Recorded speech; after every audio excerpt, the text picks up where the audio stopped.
Selamat datang di MRF Football, channel yang akan membahas berita seputar Manchester United.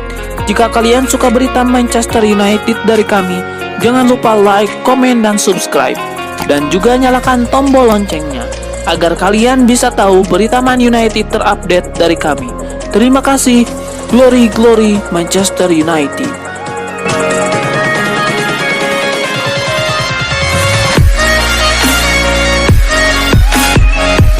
Manchester United diyakini mampu meraih poin penuh saat menghadapi Leicester City dalam laga lanjutan Premier League yang digelar di markasnya Old Trafford. Tapi nyatanya mereka tumbang dengan skor tipis 1-2. Jikalau melihat peran penting dalam permainan tersebut, Soyuncu yang mencetak gol penentu seharusnya dinobatkan sebagai man of the match. Namun, hasil voting yang dilakukan di situs resmi Premier League malah menunjukkan hasil yang berbeda. Gelar tersebut dianugerahkan kepada Mason Greenwood yang memiliki perolehan suara terbesar dengan 45,8% suara. Pria berusia 19 tahun tersebut mampu mengungguli Soyuncu yang hanya mengantongi 31,6% suara. Wascourt sendiri memberikan rating 7,2 untuk Greenwood. Berdasarkan catatan, sang penyerang mampu menghasilkan 2 kali tembakan yang salah satunya menemui sasaran dan menghasilkan gol buat The Red Devils. Catatan lainnya yang tidak begitu menarik, Greenwood hanya mampu menyelesaikan 11 dari 15 operannya, melakukan percobaan menggiring bola 1 kali, tak mampu memenangkan duel di udara, dan tidak berkontribusi dalam pertahanan.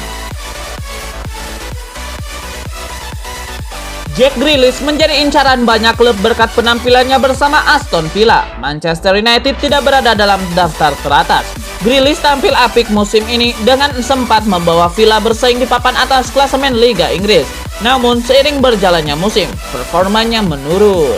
Jack Grealish yang sudah membuat 7 gol dan 12 assist mengalami cedera sejak Februari. Pemain 25 tahun itu pun masih berbaring saat ini. Kendati begitu, rumor transfernya tetap mencuat. Beberapa klub besar dikaitkan dengan pemain Inggris itu. Salah satunya adalah Manchester United. Setan Merah kabarnya tertarik merekrut pemain yang berposisi sebagai winger atau gelandang serang itu. Namun agen Jack Grealish, Jonathan Barnett, menepis Manchester United dari daftar destinasi sang pemain. Ia bahkan menilai kliennya bisa bertahan bersama Aston Villa. Sebenarnya kami tidak tahu apa yang akan terjadi, katanya kepada SNTV. Ada banyak klub yang tertarik dan saya tidak akan menempatkan Manchester United di puncak daftar itu. Tapi dia bisa bertahan, katanya. Sebelumnya Barnett juga mengatakan serupa ia akan menunggu perkembangan situasi terkait transfer Jack Grealish. Dia mencintai Villa, tapi saya pikir kami hanya harus menunggu untuk melihat bagaimana semuanya berjalan dengan baik. Saat ini dia adalah pemain Aston Villa dan dia tidak memikirkan hal lain. Kami harus melakukan yang terbaik untuk Jack Grealish dan untuk semua orang. Sangat disayangkan bahwa dia mengalami cedera saat ini, tetapi itu akan baik-baik saja. Dia memiliki mentalitas yang hebat, katanya. Perkara tertinggal di babak pertama sejatinya bukanlah hal yang baru buat Manchester United. Akan tetapi mengapa mereka menjadi tim yang bertekuk lutut ketika menghadapi Leicester City dalam ajang Premier League? Belakangan ini Manchester United cukup sering kebobolan lebih dulu. Namun mereka mampu memperbaikinya dengan mencetak gol ke gawang lawannya lebih banyak pada babak kedua dan berakhir dengan kemenangan. Pertandingan seperti itu bahkan bisa terlihat beberapa hari yang lalu ketika mereka bertemu Aston Villa. Usai kebobolan lebih dulu, Manchester United bangkit dan mencetak 3 gol pada babak kedua. Pada akhirnya mereka menang 3-1. Ini yang hilang saat melawan Leicester City di Old Trafford. The Foxes unggul lebih dulu berkat gol Luke Thomas pada menit ke-10 yang dibalas Mason Greenwood 5 menit setelahnya. Namun di babak kedua, MU melempem hingga dibobol oleh Caglar Soyuncu. Sebelum pertandingan ini digelar, Ole Gunnar Solskjaer sebenarnya telah mewanti-wanti kalau Manchester United akan tampil dengan skuad terbaiknya. Ia terpaksa melakukan rotasi dikarenakan jadwal The Red Devils sangat padat. Laga melawan Leicester City digelar selang 2 hari setelah menghadapi Aston Villa. Lalu pada hari Jumat dini hari nanti, mereka akan kembali merumput di Old Trafford dengan Liverpool sebagai lawannya. Kekalahan memang mengecewakan, namun Ole Gunnar Solskjaer tidak bisa berkata apapun selain menyatakan puas dengan penampilan anak asuhnya. Bagaimanapun, mereka memainkan laga ini dengan persiapan yang sangat minim. Ole Gunnar Solskjaer juga kemudian mengkritik tatanan jadwal yang diatur oleh penyelenggara kompetisi. Ia mengeluh tidak bisa mempersiapkan tim dengan baik karena harus memainkan banyak pertandingan dalam kurun waktu 1 pekan. Namun, penyelenggara tidak punya pilihan lain sebab laga melawan Liverpool seharusnya digelar pada pekan lalu. Namun, duel tersebut harus ditunda lantaran fans Manchester United melakukan aksi protes jelang digelarnya pertandingan. Gelandang Manchester United Nemanja Matic membeberkan alasan dibalik kekalahan timnya melawan Leicester City. Ia mengakui bahwa kekalahan ini tidak terelakkan karena timnya berada dalam situasi yang sulit. Nemanja Matic menyebut bahwa faktor jadwal yang padat cukup merugikan MU di laga ini. Ia menyebut timnya tidak punya cukup banyak waktu untuk beristirahat dan mempersiapkan laga ini. Seperti yang Anda lihat, manajer melakukan banyak pergantian pemain hari ini.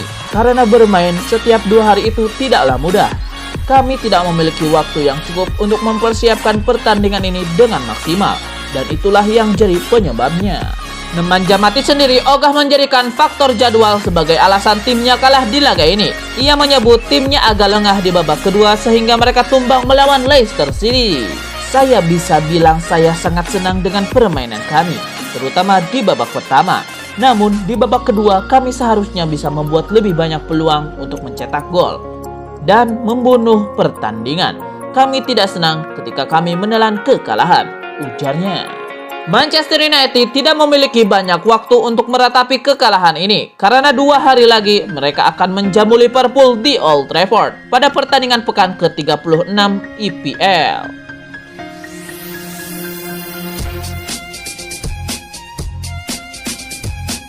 Ole Gunnar Solskjaer telah bertitah kalau Manchester United harus berbenah jika ingin bersaing dengan Manchester City dalam perebutan gelar Premier League musim depan. Namun, sektor apakah yang harus diperbaiki oleh mereka? Kalau dilihat secara sekilas, kualitas Manchester United saat ini cukup merata di setiap lininya. Meskipun ada beberapa yang terlihat kurang meyakinkan, tapi komposisi ini sudah cukup buat MU berbicara banyak musim depan. Lini depan menjadi perbincangan banyak orang belakangan ini. Manchester United dikaitkan dengan sejumlah sosok penting. Sebut saja Erling Haaland dan Harry Kane. Mereka dirasa pantas menjadi ujung tombak The Red Devils musim depan. Namun, kalau melihat beberapa laga terakhir, Manchester United sepertinya tidak perlu penambahan pada sektor itu. Apalagi Edinson Cavani yang rajin mencetak gol baru saja menandatangani kontrak baru berdurasi 1 tahun lagi. Lantas, sektor apa lagi yang harus diperkuat Manchester United musim depan? Rio Ferdinand, selaku mantan pemain The Red Devils yang sekarang bekerja sebagai pandit, menuangkan opininya kepada BT Sport. Ia meyakini kalau jantung pertahanan adalah sektor yang wajib diperhatikan Manchester United. Prioritasnya adalah merekrut tandem yang sepadan untuk sang kapten Harry Maguire.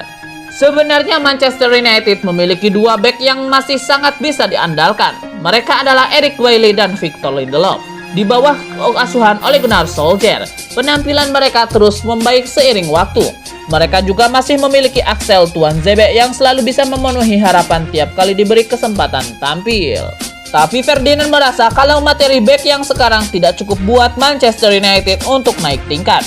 Ferdinand menjadikan duet bek Manchester City, Ruben Dias dan John Stones sebagai contoh kasus. Raksasa Premier League Manchester United dikabarkan bakal segera merampungkan proses perekrutan penjaga gawang Tom Heaton secara gratis. Heaton merupakan jebolan akademi Manchester United yang kini memperkuat Aston Villa. Kontrak kiper 35 tahun itu bersama The Villains bakal berakhir pada penghujung musim ini. Tom Heaton didatangkan Manchester United untuk menjadikan sebagai pelapis yang cukup mumpuni bagi 2 penjaga gawang andalan Ole Gunnar Solskjaer musim ini, David De Gea dan Dean Henderson.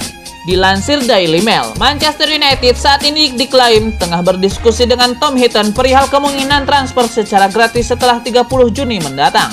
Tom Heaton nantinya bakal diplot sebagai pengganti dari Sergio Romero yang sepertinya akan hengkang pada musim panas ini. Sejumlah opsi klub baru bagi Romero sudah tersium sejak awal 2021 kemarin.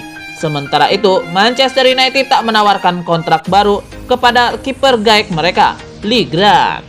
Sosok 38 tahun itu sepertinya bakal dimasukkan ke dalam staf pelatih. Selain Tom Heaton, Manchester United kabarnya juga sempat mempertimbangkan nama Ben Amos, kiper jebolan akademi mereka yang kini memperkuat Charlton Athletic. Masalahnya, Amos masih ingin bermain reguler ketimbang jadi pelapis. Marcus Rashford mengakui bahwa dia sulit memberikan performa terbaiknya ketika masih dilatih Jose Mourinho dahulu. Gaya bermain Manchester United di masa itu membuatnya kesulitan. Mourinho melatih MU sekitar 2 tahun setengah, dipecat di tahun ketiga. Kala itu dia dianggap gagal total karena gaya bermain MU yang membosankan dan terlalu pasif. Meski begitu, Mourinho terbukti bisa memberikan trofi untuk MU. Soal torehan ini, Mourinho masih jadi yang terbaik di antara pelatih lain pasca era Sir Alex Ferguson. Marcus Rashford sendiri mengakui Mourinho pelatih hebat, tapi mengapa dia tidak cocok? Bagi Marcus Rashford, di balik kehebatan Mourinho ada sosok dengan gaya bermain yang kaku. Saat itu MU benar-benar dibatasi taktik. Rashford sendiri tidak bisa bermain bebas atau berimprovisasi di lapangan. Meski mengaku tidak cocok, Rashford beruntung bisa meraih banyak trofi bersama Jose Mourinho. Dia mendapatkan total 3 trofi termasuk Liga Eropa dan Carabao Cup. Namun Rashford dikritik keras karena jumlah golnya yang menurun drastis. Dia hanya mencetak 15 gol dalam 81 penampilan di Premier League bersama Mourinho. Kini Marcus Rashford telah mengembangkan permainannya di bawah Ole Gunnar Solskjaer. Sepertinya gaya melatih Ole Gunnar Solskjaer jauh berbeda dari sebelumnya.